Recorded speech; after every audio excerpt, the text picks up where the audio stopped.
Kalau buka lowongan pekerjaan itu kan maksimal 35 tahun, harus good looking, harus berpenampilan menarik, harus menguasai elemen air, udara, dan minimal pengalaman 2 tahun. Ya kan. Kalau untuk fresh graduate berarti tidak punya kesempatan untuk bekerja.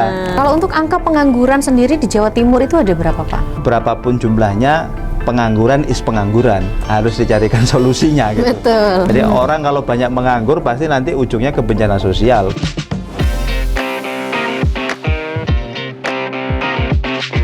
Assalamualaikum teman lover, berjumpa lagi dengan saya Indah Andara, tentunya masih di Ngopeni Rakyat, podcast yang kita siapkan khusus untuk Bapak dan juga Ibu dari Dewan Perwakilan Rakyat Daerah Provinsi Jawa Timur, di mana di podcast ini kita akan berbincang santai tapi tentunya penuh makna. Dan kali ini ada tema besar yang kita angkat, yaitu membangun SDM unggul Jawa Timur, sinergi pendidikan dan dunia kerja. Tentunya saya tidak sendiri, sudah ada salah satu anggota dari Komisi E DPRD Jawa Timur. Langsung saja kita akan sapa Bapak Puguh Wiji Pamungkas. Hai Pak Puguh. Terima kasih. Ketemu lagi kita ya Pak ya. Luar biasa. Yang lalu perbincangan kita sangat luar biasa. Dan kali ini kita akan membicarakan terkait sesuatu yang tidak kalah luar biasa dari episode yang kemarin. Itu sinergi pendidikan dan juga dunia kerja. Wah, luar biasa. Mungkin sebelum itu mungkin ada yang ingin kata-kata pembuka dulu kepada Times Lover, silakan. Baik, sahabat sekalian, masyarakat Jawa Timur yang berbahagia. Alhamdulillah pada kesempatan kali ini memenuhi undangan dari Times Indonesia untuk melakukan podcast membincangkan salah satu tema yang cukup menarik yang hari ini menjadi perhatian kita bersama sebagai masyarakat Jawa Timur, yakni tentang lapangan pekerjaan, tentang pekerjaan dan menyiapkan sumber daya unggul di Jawa Timur. Betul. Ya, kira-kira begitu. Bagus sekali itu isunya ya. Nah, isu sumber daya manusia ini kan memang krusial begitu ya, Pak Puguh ya. Terutama dalam menghadapi tantangan dunia kerja yang terus berubah. Terus gimana sih menurut Bapak selaku dari Komisi E yang memang membidangi Kesra, kesejahteraan rakyat, terkait kondisi atau kualitas dari SDM masyarakat Jawa Timur? Ya, terima kasih Mbak Indah. Jadi secara angka ya, ini saya baca saja biar nggak keliru. Ya, soalnya jadi, data ya Pak ya. Salah satu alat ukur untuk menentukan seberapa berkualitas masyarakat di sebuah tempat itu kan alat ukurnya adalah indeks pembangunan manusia. Karena di dalamnya itu ada instrumen alat ukur yang salah satunya itu ada pendidikan, ada kemudian penghasilan, ada kemudian kesehatan. Nah, di Jawa Timur sendiri indeks pembangunan manusianya itu lebih tinggi daripada nasional. Jadi di angkanya itu 75,35 dan ini lebih tinggi sekian digit daripada nasional yang angkanya 75,02. Nah, salah satu penyumbangnya apa? Salah satu penyumbangnya adalah ternyata harapan lama sekolah di Jawa Timur itu rata-rata 13 tahun. Yang ini tentu mencerminkan kan kalau sekolah itu kan wajib belajar berapa? Sampai SMA ya. Ya kan 9 ditambah 3 berarti kan 12 nih. Berarti sampai SMA. Kalau 13 tahun rata-rata berarti mereka ini rata-rata sudah sebenarnya sampai di level pendidikan tinggi. Ya, meskipun D1 ya Pak ya. Meskipun tidak semua ini. Ini mencerminkan berarti masyarakat Jawa Timur secara pendidikan sudah cukup bagus begitu. Artinya mereka sudah rata-rata menuntaskan sampai pendidikan SMA. Lalu yang kedua terkait dengan umur harapan hidup. Usia harapan hidup itu rata-rata 75 tahun. Nah, ini juga lebih tinggi daripada nasional. Artinya apa? Kalau seseorang itu usia harapan hidupnya itu lebih lama, lebih tinggi, ini kan mencerminkan kesejahteraan. Ya kan, kesehatan yang terjaga, ya kesejahteraan yang terjamin, sehingga orang ini kan bahagia, dan karena bahagia itu akhirnya usianya menjadi panjang gitu. Ini sama kayak di Jepang itu kan ada daerah Okinawa yang mereka ini usianya di atas 100 tahun. Yang mereka selain punya habit makan yang berkualitas, mereka juga ternyata bahagia semua begitu. Jadi kebahagiaan mempengaruhi usia ya Pak? Iya betul. Lalu kemudian Yang ketiga terkait dengan rata-rata lama sekolah tadi itu. Jadi rata-ratanya di angka 8 tahun. Nah, ini artinya apa Mbak Indah? Bahwa sebenarnya secara angka Jawa Timur ini secara progresif menunjukkan sebuah perkembangan yang cukup signifikan ya dalam hal pembangunan manusia. Yang salah satunya itu adalah untuk mencetak SDM unggul tadi itu semangatnya. Meskipun memang kalau kita lihat faktual di lapangan, ya dengan jumlah penduduk yang begitu besar di Jawa Timur ada 42 juta, ini seolah-olah dalam tanda kutip memang belum mencerminkan data ini terhadap faktual di lapangan secara umum, secara menyeluruh. Dan ini saya pikir menjadi bagian dari program yang harus terus diintervensi ya oleh Pemprov Jatim, tentu berkolaborasi dengan DPRD Provinsi Jawa Timur sebagai mitra kerjanya untuk merumuskan kebijakan-kebijakan strategis termasuk penganggaran supaya porsi penganggaran untuk melahirkan SDM unggul dan membuka seluas-luasnya lapangan pekerjaan ini semakin bisa luar biasa di Jawa Timur. Tentu memang ini butuh kerjasama. Jadi kira-kira seperti itu potretnya. Oh baik. Nah ini kan kita membicarakan terkait pendidikan, sinergi pendidikan dan juga dunia kerja gitu ya. Kalau untuk angka pengangguran sendiri di Jawa Timur itu ada berapa Pak? Pengangguran itu menurut data terakhir ya, tingkat pengangguran terbuka di Jawa Timur itu masih di angka 1 jutaan. Ya, 1 jutaan. Tetapi ini kita lebih rendah daripada nasional. Nasional itu 4,9, tingkat pengangguran terbukanya kita 4,1, masih di angka 1 juta. Nah, masih di angka 1 juta dan saya pikir ini juga menjadi catatan yang cukup serius ya. Karena apapun itu, berapapun jumlahnya, pengangguran is pengangguran, harus dicarikan solusinya gitu. Betul. Ini kalau pengangguran ini nanti runutannya apa? Bencana sosial gitu. Jadi orang kalau banyak menganggur pasti nanti ujungnya ke bencana sosial, kriminalitas, kemudian pinjol dan sebagainya. Dan ini kan sudah terbukti ya, kemarin data PPATK itu yang dirilis oleh Kemensos ada 500 ribuan penerima bansos di Jawa Timur yang terindikasi duitnya dipakai judol. Dipakai judol. Ini kan salah satu mungkin ya tadi itu bahwa pengangguran yang kemudian tidak dikelola dengan baik, ya tidak segera dicarikan jalan keluarnya, ini akan menjadi bencana sosial tadi itu. Pengangguran di Jawa Timur sekitar kurang lebih 1 juta, 1 juta orang. Itu didominasi usia produktifkah atau gimana Pak? Iya, rata-rata memang di usia produktif. Penyumbang terbesar pengangguran terbuka itu lulusan SMA kalau di Jawa Timur. Lulusan SMA, SMK. Nah ini memang menjadi permasalahan yang cukup serius ya antara dunia pendidikan, dalam hal ini sekolah yang memproduksi anak-anak SMA, SMK yang memang mereka ini sejak awal sudah berkeinginan untuk masuk ke dunia kerja, ternyata tidak sinkron dengan apa yang menjadi kebutuhan dari dunia industri. Nah ini yang hari ini memang menjadi catatan yang cukup serius, yang juga kita sedang kawal dengan serius di DPRD Provinsi Jawa Timur supaya ada sinkronisasi nih antara Dinas Tenaga Kerja sebagai pengampu dalam menyiapkan lapangan pekerjaan dan SDM pencari pekerja dengan Dinas Pendidikan yang juga memproduksi para SDM yang melalui jalur pendidikan mereka sekolah di situ dan sebagainya. Karena level SMA itu kan memang domainnya provinsi, kewenangannya provinsi, sehingga memang usia sekolah SMA ini catatannya memang harus benar-benar di mapping sekolah mana, anak mana yang memang dia ini mau melanjutkan untuk jenjang lebih tinggi, sekolah mana, anak mana yang memang mereka ini tujuannya untuk ke dunia industri. Sehingga kalau mereka yang memang tujuannya sudah ingin bekerja, ingin masuk ke dunia industri, mereka sejak kelas 2, sejak kelas 1 masuk kelas 3 harus dibekali dengan kompetensi yang dibutuhkan oleh dunia industri. Tapi kan kalau untuk SMK itu kan rata-rata jurusannya kan hampir sama semua tuh Pak, antara satu sekolah dan sekolah lainnya. Nah, itu gimana sih dorongan yang diberikan kepada Dinas Pendidikan mungkin ya, supaya ini loh sebenarnya yang dibutuhkan sama dunia kerja. Yes. Nah, itu Ini gimana yang dorongannya? sekarang menjadi catatan memang.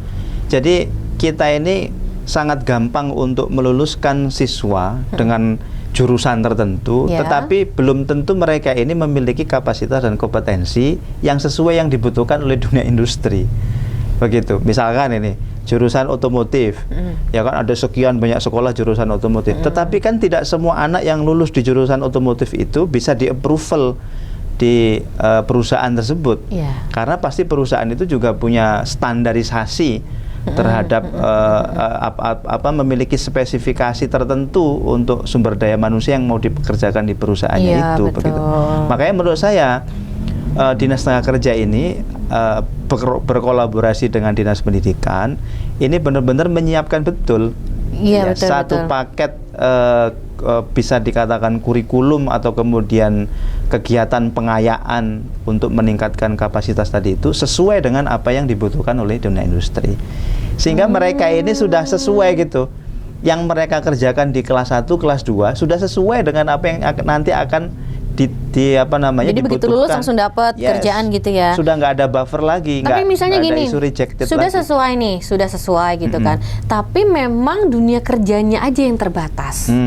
Terus gimana nih bekal yang akan diberikan selanjutnya untuk generasi penerus nih, khususnya mungkin anak-anak seperti yang Bapak bilang tadi, Ya. bahwa penyumbang pengangguran tertinggi adalah dari anak-anak yang baru lulus SMA dan juga SMK. Ya ini memang POV yang lain ya. Kalau terkait dengan size lapangan pekerjaan, ini berarti kita berbicara tentang iklim investasi, iklim industri. Karena disitulah yang berperan signifikan. Semakin iklim industri itu bertumbuh positif, semakin iklim investasi itu semakin positif, maka potensi untuk mereka membuka lapangan yang lebih besar itu kan semakin tinggi begitu. Nah, itu aspek yang lain. Termasuk juga kemudian ada satu aspek yang lain yang kemudian bisa jadi anak-anak SMA yang kemudian tidak terekrut ya, atau kemudian tidak bisa diakomodir di dalam dunia industri itu, mereka memang sedari awal sudah dibekali bekal-bekal untuk menjadi seorang entrepreneur. Nah, tetapi ini kan butuh proses, butuh mindset, butuh waktu, butuh skill, butuh resources yang mereka harus punya agar mereka bisa sustain di dalam menjalankan peran sebagai pegiat UMKM begitu. Menurut saya, hemat saya Mbak, paling gampang itu sebenarnya Dinas Tenaga Kerja, Pemprov Jatim lewat Dinas Tenaga Kerja ini melakukan sebuah langkah orkestrasi supaya kemudian menarik sebanyak-banyaknya investasi di Jawa Timur, menarik sebanyak-banyaknya kemudian program hilirisasi di Jawa Timur, menarik sebanyak-banyaknya dunia usaha, dunia industri di Jawa Timur supaya iklim industri ini tumbuh positif. Nah, kalau tumbuh positif, otomatis sudah mereka akan butuh tenaga kerja, mereka akan membuka lowongan pekerjaan, otomatis daya serapnya semakin banyak begitu. Oh, baik. Oke, kalau itu tadi dari tingkat SMA SMK. Kalau dari lulusan sarjana gimana Pak di Jawa Timur? Iya. Ini kan juga banyak nih lulusan sarjana yang setelah wisuda. Jadi wisuda itu bukan akhir tapi awal untuk kehidupan yang welcome sesungguhnya. to the jungle gitu ya kan Pak. Itu gimana kalau dari pandangan Bapak? Ya sama ya. Saya pikir lulusan sarjana ini kan satu segmen masyarakat, golongan segmen masyarakat intelektual ya, yang memiliki intelektual tinggi, dan saya pikir juga hari ini fenomenanya sama. Dunia industri yang bisa menampung mereka itu memang size-nya semakin hari semakin mengecil begitu. Makanya saya sangat appreciate tuh langkah pemerintah pusat dalam program stimulus ekonominya itu membuka kesempatan magang untuk 20.000 fresh graduate ya digaji UMP selama 6 bulan. Ini saya pikir win-win solution. Win-win solusinya bagaimana? Perusahaan sekarang ini lagi nggak mampu gaji untuk merekrut orang, untuk menambah orang. Lalu kemudian negara hadir memberikan jaminan untuk digaji. Jadi kamu nggak usah mikir gaji, tetapi nanti yang gaji adalah negara. Yang kedua, ada isu terkait dengan tadi itu pengangguran sarjana tadi itu. Nah, mereka diberikan kesempatan untuk bekerja dan kemudian digaji secara UMP. Saya pikir ini langkah pemerintah yang cukup progresif yang patut kita apresiasi. Di Jawa Timur sudah diterapkan? Sudah diterapkan. Sudah terserap berapa banyak, Pak? Angkanya saya belum tahu pasti, tetapi kemarin dilapori oleh Kepala Dinas Tenaga Kerja sudah tersebar di beberapa spot yang meskipun belum maksimal karena ini tuh kan perusahaan-perusahaan itu mendaftarkan secara mandiri ke Kemenaker. Kemudian mereka mendaftarkan perusahaannya sampai nanti ada verifikasi sehingga nanti sampai di level approval baru kemudian mereka bisa membuka tadi itu menerima magang tadi itu. Gitu. Jadi karena ini programnya pemerintah pusat, ya kan sehingga memang dashboardnya itu di pusat gitu. Jadi yang harus mendaftarkan ini adalah dari perusahaannya gitu ya, betul. bahwa oke nih perusahaan aku mumpuni nih untuk bisa menerima anak-anak magang sejumlah sekian dengan pekerjaan-pekerjaan tentunya yang sangat mumpuni. Dengan demikian mereka berhak untuk mendapatkan gaji sesuai dengan spesifikasi selama 6 bulan ya Pak ya? Selama 6 bulan UMP. Sesuai UMP, lumayan. Oh iyalah, lumayan Pak. Bener, Pak Pugu, ini kalau kita di episode sebelumnya itu kan spill sedikit terkait BLK. Ya. Nah, dan di episode kali ini memang kita fokusnya adalah sinergi pendidikan dalam dunia kerja gitu kan. Lalu kalau dari peran Balai Latihan Kerja sendiri atau BLK dalam menyiapkan tenaga kerja muda di Jawa Timur ini sudah sejauh mana? Ya, ini pertanyaan yang cukup bagus ya. Jadi kita ini punya 16 UPT BLK se-Jawa Timur. Jumlahnya cukup banyak karena memang wilayah luas kita ini cukup luar biasa. Dan catatan kritis terhadap eksistensi BLK ini memang kemarin yang juga kita sampaikan kepada Dinas Tenaga Kerja Provinsi Jawa Timur, kita meminta untuk dilakukan revitalisasi. Jadi memang ada banyak BLK itu dalam tanda kutip menu-menu pelatihan yang dilakukan itu sudah tidak lagi relevan dengan kebutuhan dunia industri seperti sekarang. Misalkan kayak pelatihan membuat kue, pelatihan menjahit, pelatihan menanam hidroponik, pelatihan misalkan budidaya ayam. Kenapa itu tidak relevan? Ini kan sudah nggak relevan menurut saya. Orang bisa akses itu di YouTube kok. Oh, betul ya? Betul. Menurut saya mending 16 BLK ini kemudian direvitalisasi, menu-menu pelatihannya itu disesuaikan dengan kebutuhan industri. Contohnya? Misalkan ada industri tertentu ya, misalkan industri tekstil katakanlah. Pemprov Jatim bekerja sama dengan industri tersebut. Ya, kemudian apa sih yang dibutuhkan? Oh, kemampuan untuk menjahit, kemampuan untuk apa segala macam. Nah, ini kemudian disiapkan di BLK tersebut begitu. Misalkan lagi Pemprov Jatim bekerja sama dengan industri apa begitu di tempat mana, manufaktur apa begitu. Nah, di BLK itu disiapkan menu-menu pelatihan yang sesuai dengan kebutuhan yang dibutuhkan oleh dunia industri tadi itu. Termasuk kalau tadi sempat saya singgung terkait dengan kebutuhan dunia kerja di luar negeri misalkan. BLK ini harus mampu menjawab itu, ya. Jadi menyiapkan menu-menu pelatihan yang memang dibutuhkan oleh dunia industri di luar negeri sana. Akhirnya pengawasan yang diberikan untuk BLK dari Komisi E seperti apa? Nah, ini memang menjadi catatan kemarin pada saat kita rapat dengar pendapat dengan mereka, dan ini sudah menjadi bagian dari rekomendasi yang kita berikan kepada teman-teman di Dinas Tenaga Kerja Provinsi Jawa Timur untuk kemudian dilakukan tindak lanjut supaya terjadi tadi itu revitalisasi terhadap ekstensi BLK tadi itu, sehingga supaya antara kos untuk pemeliharaan aset ya dengan manfaat yang diberikan ini seimbang. Kita ini kan cukup besar loh ya anggaran untuk memelihara aset daerah itu, yang secara manfaat atau ini tuh tidak sebanding begitu dengan aktivitas yang kemudian dilakukan begitu. Oke, baik Pak, ini kita boleh agak mundur sedikit. Ya. Kalau tadi kan kita sudah membicarakan terkait lulusan sarjana yang masih belum terserap optimal di dunia industri, gitu ya. Terus gimana sih Komisi E ini mendorong kampus dengan industri ini supaya mereka nih punya klik yang baik bahwa oke lah nanti negosiasinya kira-kira seperti apa, anak-anakku nanti biar masuk di tempat kamu. Nah, itu komisinya gimana nih Pak memberikan dorongannya? Ya, itu tadi yang saya sebut sebagai salah satu membangun kolaborasi tadi itu ya. Memang sangat penting menurut saya. Pemerintah provinsi itu kan menjadi penyembatan antara dunia industri, perusahaan, ya kan, kemudian segala hal yang bisa kemudian berpotensi untuk membuka lapangan pekerjaan dengan sumber daya manusia Jawa Timur yang mereka ini membutuhkan pekerjaan. Nah, Pemprov Jatim ini ibaratnya sebagai IO-nya lah ya, sebagai IO untuk menjadi penyembatan untuk link image-nya antara kedua belah pihak ini. Makanya ketika semakin memiliki banyak jejaring industri, perusahaan, ini semakin bagus karena alternatifnya semakin banyak begitu.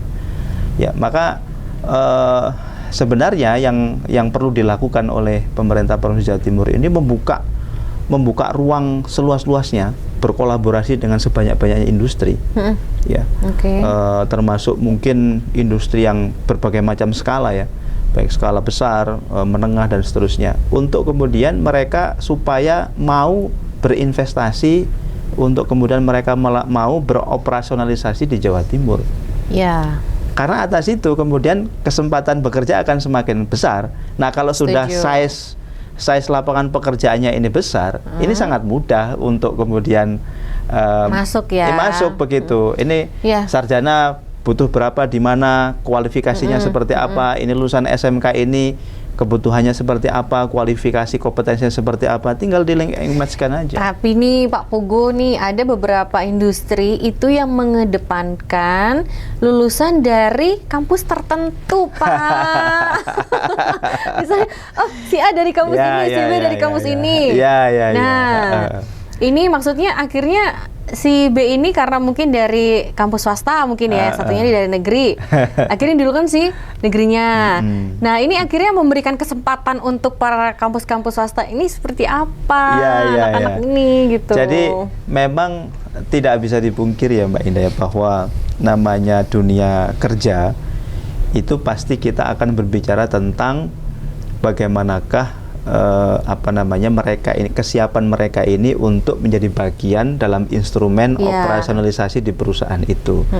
Nah, ketika kita berbicara tentang kesiapan SDM untuk masuk di sebuah perusahaan atau industri, maka kita akan berbicara tentang bagaimana sih kesiapan mereka secara kapasitas dan kompetensi. Isu itu yang memang akhirnya menjadi semacam dalam tanda kutip itu yang membeda-bedakan begitu. Tapi emang itu terjadi, Pak? Itu memang terjadi, begitu. Ya, termasuk hari ini yang sering dikeluhkan itu kan terkait ada syarat, misalkan minimal pengalaman 2 tahun. Ya kan, kalau untuk fresh graduate berarti tidak punya kesempatan untuk bekerja. Ya kan, Komisi M menganggap itu kasihan loh Pak Bu, yang cari kerja ini juga bukan yang punya pengalaman aja, justru anak-anak kita ini yang fresh graduate, yang baru lulus SMA, SMK, sarjana ini juga butuh duit. Gimana Pak isu itu? Ya, isu itu memang kita dengar dan kita saksikan ya di lapangan terjadi demikian. Di satu sisi ketika kita mendengarkan teman-teman dari dari dunia industri, itu keluhannya seperti itu, bahwa ketika merekrut sembarangan, tidak sesuai kompetensi, tidak sesuai dengan basis kompetensi, dan mereka tidak menjawab dari spek yang kemudian dibutuhkan oleh perusahaan, ini high cost banget begitu. Ya kan begitu. Ini keluhannya dari sana, dari sisi sana. Ini keluhan dari industrinya ya, dari pihak industri. Baik. Apalagi di isu yang sekarang, mereka dihadapkan kepada biaya operasional yang tinggi, kemudian tax-nya juga cukup tinggi, kemudian daya serap market juga semakin berkurang. Nah, ini mereka kan dituntut untuk melakukan prinsip tadi itu, dengan resources yang sekecil-kecilnya untuk menghasilkan sesuatu yang sebesar-besarnya, kan begitu. Tapi loh Pak Pugu sekarang itu anak-anak yang baru lulus kuliah itu loh, kalau misalnya ini dari adiknya teman saya sih ya, dia tuh ada interview begitu ya. Setelah aku tanya, aku dengerin, dia tuh berani loh Pak pasang minta salary tinggi, gaji tinggi. Nah, pada saat interview. Pada saat, jadi kamu mau gaji berapa nih untuk posisi ini? Terus akhirnya gitu diterima nggak kira-kira? Enggak sih. itu gimana ya? Apakah dari SDM para pemuda-pemudi ini yang harus akhirnya dibenahi, ataukah mungkin seperti apa Pak akhirnya? Ya, saya pikir memang dua sisi harus saling berjalan ya. Dua sisi yang saya maksud itu bagaimana? Satu sisi memang tadi yang saya katakan itu, size lapangan pekerjaan ini harus diperluas memang. Iklim investasi, iklim industri, iklim ekonomi ini memang harus bertumbuh supaya industri bertumbuh, lapangan pekerjaan semakin besar. Yang kedua, di aspek sumber daya manusianya, ya memang hari ini era persaingan itu semakin ketat. Orang yang memiliki profesi yang sama dengan spesifikasi yang sama itu sekarang itu jumlahnya semakin banyak, yang artinya itu daya saingnya itu semakin luar biasa. Semakin besar ya. Misalkan kalau kita zaman dulu 20-30 tahun yang lalu atau 10 tahun yang lalu, katakanlah lulusan sekolah kesehatan itu kan sangat worthy ya untuk langsung bekerja ya. Tetapi hari ini juga sama, sangat susah sekali untuk mencari pekerjaan karena kampus-kampus yang memproduksi lulusan sekolah kesehatan, ya kampus kesehatan juga jumlahnya banyak. Lalu kemudian size dunia industri kesehatan yang bisa menyerap mereka juga nggak bertumbuh begitu. Itu kan sama juga kayak tadi kasusnya SMK itu. SMK sekarang semakin banyak, SMA juga banyak gitu. Lulusannya semakin banyak. Betul. Tetapi size-nya untuk menampung mereka nggak bertumbuh begitu. Nah itu kan sama aja. Akhirnya terjadi daya saing kan, ada persaingan yang semakin ketat. Benar, pastinya. Nah saya pikir salah satu resep mujarabnya di tengah-tengah era persaingan itu ya meningkatkan kapasitas dan kompetensi. Itu udah jawaban mujarabnya. Siapa yang bisa adaptif, siapa yang bisa relevan terhadap persaingan perubahan zaman, ya dia akan survive. Setuju sih. Terus seperti yang tadi jenengan bilang bahwa ada perbedaan kampus ini ya. Jadi untuk si kampus A dan kampus B ini menjadi perbandingan di dunia industri. Berarti ini yang harus dilakukan untuk kampus-kampus yang mungkin yang akhirnya tidak menjadi pilihan di dunia industri, ini apa yang harus mereka benahi, Pak? Saya pikir mereka harus meyakinkan dunia industri ya. Makanya sejenis kayak ada di Jawa Timur itu ada Millennial Job Center. Jadi ini ajang dipertemukannya antara di dunia industri yang sedang membuka lapangan pekerjaan dengan para pencari kerja. Yang seperti kemarin juga dilakukan kalau nggak salah di Kota Malang ya, sedang ada job fair. Ya, job fair seperti itu. Nah, hal seperti ini yang memang harus dilakukan oleh kampus. Mereka menyampaikan kepada publik bahwa aku ini kompeten, lulusanku ini kompeten, berkualitas. Ini memang harus. Sekarang eranya memang era seperti itu. Sudah tidak ada lagi era orang butuh dengan kita, tetapi kita yang memang harus berdaya saing begitu. Nah, salah satu kunci berdaya saing ya memang kita harus menunjukkan kapasitas dan kompetensi kita kepada publik begitu. Saya pikir kampus harus sering-sering melakukan komunikasi publik, termasuk juga komunikasi kepada dunia industri, bahwa mereka memiliki satu paket kurikulum pengajaran di kampusnya yang melahirkan para talent-talent muda, para SDM muda, para sarjana yang memenuhi kualifikasi yang dibutuhkan mereka. Saya pikir itu harus disampaikan oleh dunia kampus begitu. Oke. Dengan banyaknya pengangguran di Jawa Timur, mungkin salah satu alasannya tadi karena tidak terlalu banyak untuk wadahnya mereka bekerja gitu ya. Terus kalau lihat dari sisi antusias para pencari kerja di Jawa Timur sendiri, kalau dari sudut pandang Komisi E seperti apa, Pak? Ya, saya pikir kalau orang mencari kerja sangat terus antusias ya. Namanya itu kan basic need ya, kebutuhan dasar dari manusia. Pasti akan selalu antusias. Banyak orang yang butuh kerja. Ya seperti kemarin tragedi yang di Cikarang itu kan. Antara jumlah yang dibutuhkan sama dengan yang lamar itu kan sekian kali lipat yang itu sampai akhirnya terjadi chaos ya, kerusuhan dan ada ya korban ya. Itu sedih sekali ya Pak ya? Sangat sedih Aduh, melihat fenomena miris itu. banget, Berarti kan kasihan sekali. ada sesuatu yang keliru di dalam ranah apa namanya kita dalam sudut pandang pemerintah di dalam apa namanya dalam memberikan arah kebijakan di tengah-tengah masyarakat kan begitu.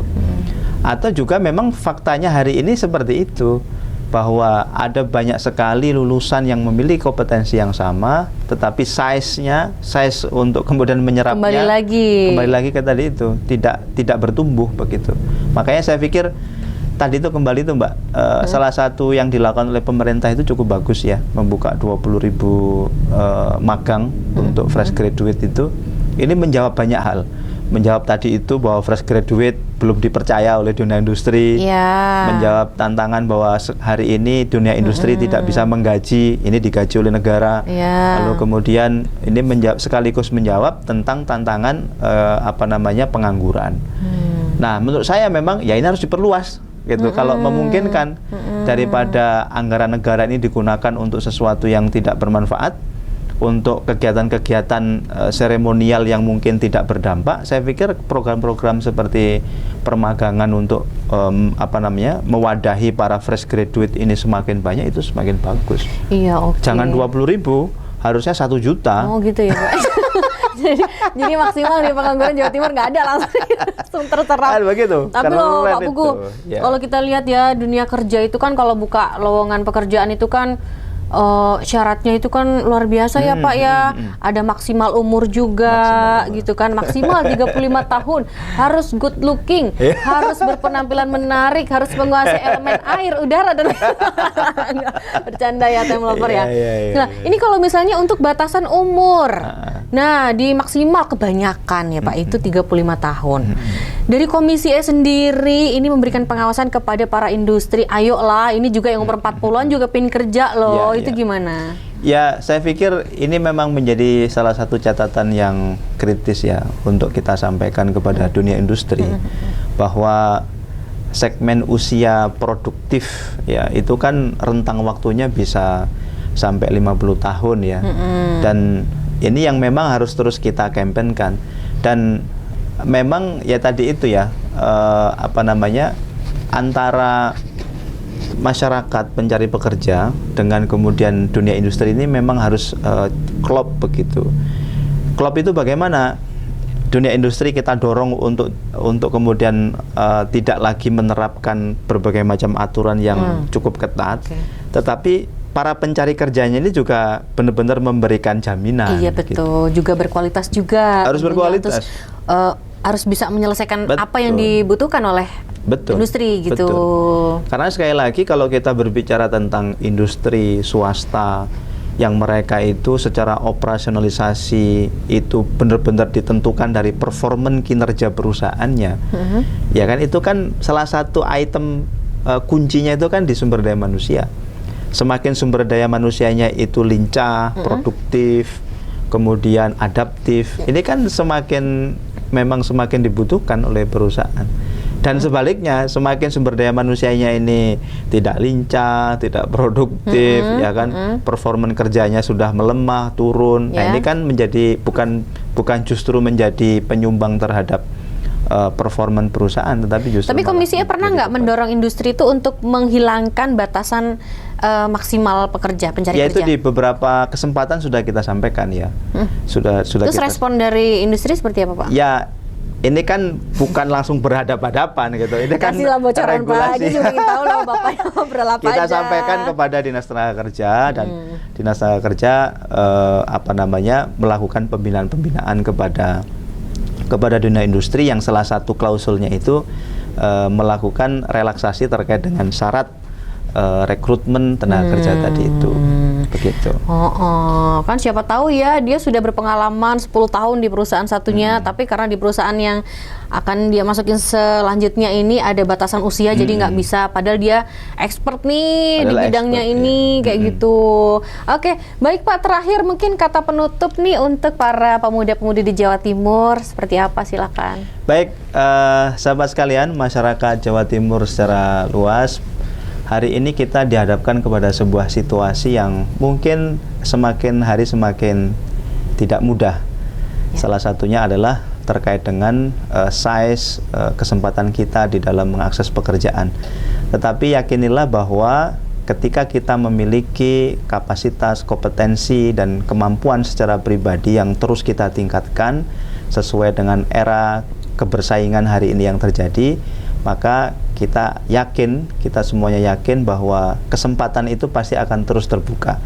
Kita di pemerintah juga terus melakukan berbagai macam intervensi kebijakan yang kemudian akan berdampak positif terhadap terus terbukanya lapangan pekerjaan secara luas, dan tentu ini harus disambut oleh seluruh masyarakat Jawa Timur yang hari ini ada untuk kemudian juga menyiapkan diri menjadi SDM unggul sehingga nanti bisa diserap dengan baik oleh dunia industri. Kira-kira begitu. Oke, baik, terima kasih Pak Unggul, luar biasa perbincangan kita. Semoga ini bisa menjadi tambahan pengetahuan ya untuk masyarakat, khususnya masyarakat Jawa Timur, terkait mungkin tadi yang sudah kita sampaikan adalah bagaimana sih kolaborasi antara dunia pendidikan dan juga dunia kerja. Semoga pengangguran yang ada di Jawa Timur semuanya setelah nonton podcast ini dapat pekerjaan. Amin. Sukses dunia akhirat. Amin. Semuanya yang nonton Ngopeni Rakyat sehat. Begitu ya Pak ya. Amin. Banyak duit begitu ya Pak ya. Amin. Baik, Pak Buku terima kasih banyak. Terima kasih Mbak Ina. Terima kasih banyak, sampai jumpa di lain kesempatan. Siap.